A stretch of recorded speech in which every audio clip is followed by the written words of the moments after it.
नमस्कार दोस्तों, मैं रंजित कुमार और आपका अपना चैनल रंजित रैंक बूस्टर पे आपका स्वागत है। तो आज हम लोग 13 से 14 फरवरी के बीच जो भी महत्वपूर्ण करंट अफेयर्स बने हैं, आज उसको हम लोग देखने वाले हैं। तो चलिए स्टार्ट करते हैं।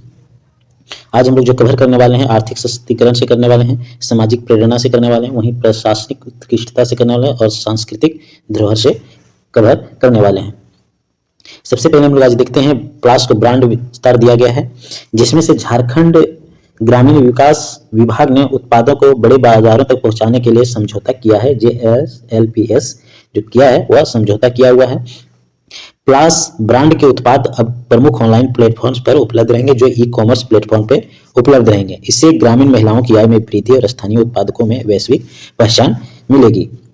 वहीं अगर बात करें 13 फरवरी को जो सरोजिनी नायडू जयंती मनाई गई और झारखंड के शिक्षण संस्थानों में भारत कोकिला सरोजिनी नायडू की जयंती मनाई गई है। इसका जो उद्देश्य है वह समाज में महिलाओं की भूमिका और सशक्तिकरण को बढ़ावा देना। अगर वहीं हम लोग बात करें सरोजिनी नायडू की, तो इनको भारत की कोकिला की उपाधि दिया गया है।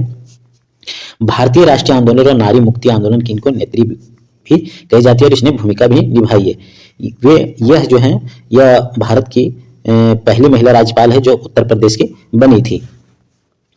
वहीं अगर बात करें पीएम आवास योजना अवार्ड के तहत हजारीबाग जिले के 3 प्रखंड को दिया गया है।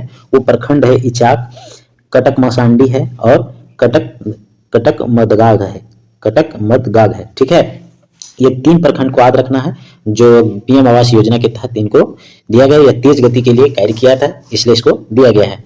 वहीं अगर बात करें छऊ नेत्र सम्मान की, तो गुरु तपन पटनायक जी को दिया गया है, गुरु प्रेस प्रसाद प्रीत को दिया गया है।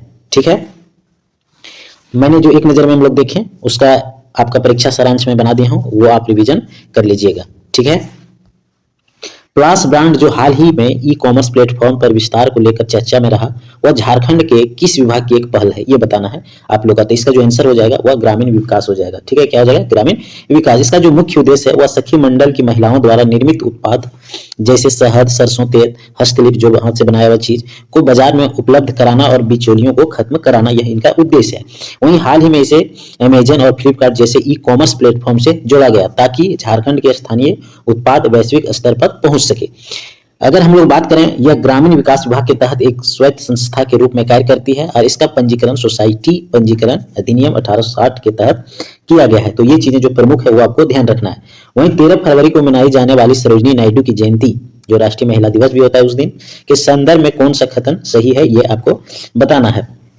तो इसका जो सही कथन हो जाएगा वह है भारतीय राष्ट्रीय कांग्रेस की पहला महिला अध्यक्ष थी। ठीक है, अगर इनकी राजनीतिक उपलब्धि की बात करें सरोजिनी नायडू जी का, तो वह 1947 से 1949 तक उत्तर प्रदेश की राज्यपाल रही, जिससे वे भारत की पहली महिला राज्यपाल बनी।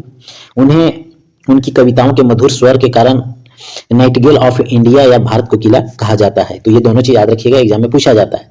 सरोजिनी नायडू 1925 के कानपुर अधिवेशन में भारतीय राष्ट्रीय कांग्रेस की पहली भारतीय महिला अध्यक्ष बनी थी। ये भी बहुत इंपॉर्टेंट है। एक चीज ध्यान दीजिएगा कि कांग्रेस की पहली महिला अध्यक्ष एनी बेसेंट थी। क्या कांग्रेस की पहली महिला अध्यक्ष कौन थी? एनी बेसेंट थी। लेकिन अगर वह बोले कि पहली भारतीय महिला अध्यक्ष कांग्रेस की कौन थी, तो ये सरोजिनी नायडू थी। तो ये चीजें ध्यान रखिएगा। प्रधानमंत्री आवास योजना के तहत आवास निर्माण की तेज गति के लिए हजारीबाग जिले के किन 3 प्रखंडों को राज्य स्तरीय प्रशस्ति पत्र के लिए नामांकित किया गया है? तो यह इचाक, कटक मसांडी और कटम दाग को किया गया है। इन प्रखंडों ने वित्तीय वर्ष के दौरान न केवल आवास स्वीकृत किए बल्कि समय निर्माण कार्य पूरा कर राज्य में मिसाल पेश की है। सभी के लिए आवास, इसका जो लक्ष्य है के तहत ग्रामीण और शहरी गरीबों को पक्का मकान उपलब्ध कराना। प्रधानमंत्री आवास योजना ग्रामीण की शुरुआत अगर बात की जाए तो 20 नवंबर 2016 को हुई थी और इस योजना में केंद्र और राज्य का अंशदान सामान्यतः 60 और 40 का अनुपात होता है, जो भागीदारी होता है वो।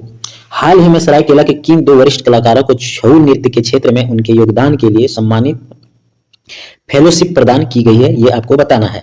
तो यह गुरु स्वतंत्र नारायण सिंह और गुरु बनमाली दास जी को सम्मानित किया गया है।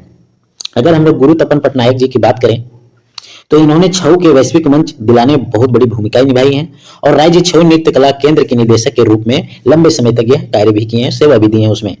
अगर सीनियर फेलोशिप उन कलाकारों को दी जाती है जिन्होंने कला के संरक्षण और अगली पीढ़ी को प्रशिक्षित करने में अपना जीवन समर्पित किया हो, उसको यह सम्मान दिया जाता है।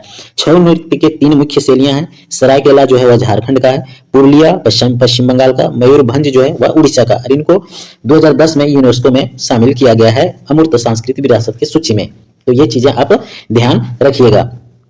अगर स्टैटिक जी के बूस्टर की अगर रिवीजन की हम लोग बात करें तो झारखंड की अगर साक्षरता दर की बात करें तो 2011 की जनगणना के अनुसार झारखंड की कुल साक्षरता दर जो है वह 66.41% है, जिसमें से पुरुष का जो है वह 76.84 है और महिला का जो है वह 55.42% है 2011 की जनगणना के अनुसार। वहीं छोटा नागपुर की रानी की अगर बात करें तो नेतरहाट अपने सूर्योदय और सूर्यास्त के लिए जाना जाता है, यह विश्व में प्रसिद्ध है। वहीं झारखंड की प्रमुख फसल की अगर बात करें तो झारखंड की मुख्य फसल धान है।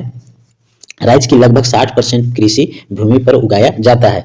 एनी नाथ सहदेव की अगर बात करें तो इन्होंने ही रांची के पास हटिया बाजार और जगन्नाथपुर मंदिर की स्थापना की थी। तो अगर आप लोग को आज की वीडियो अगर पसंद आया हो तो शेयर सब्सक्राइब जरूर कीजिएगा और हमारा टेलीग्राम चैनल से जुड़ने के लिए रंजीत रैंक बूस्टर को सर्च कीजिए और जुड़िए, और हमारा यूट्यूब चैनल है उसको भी सब्सक्राइब कीजिए। ठीक है, तो चलिए आज की वीडियो यहीं समाप्त करते हैं। जय हिंद, जय जोहार।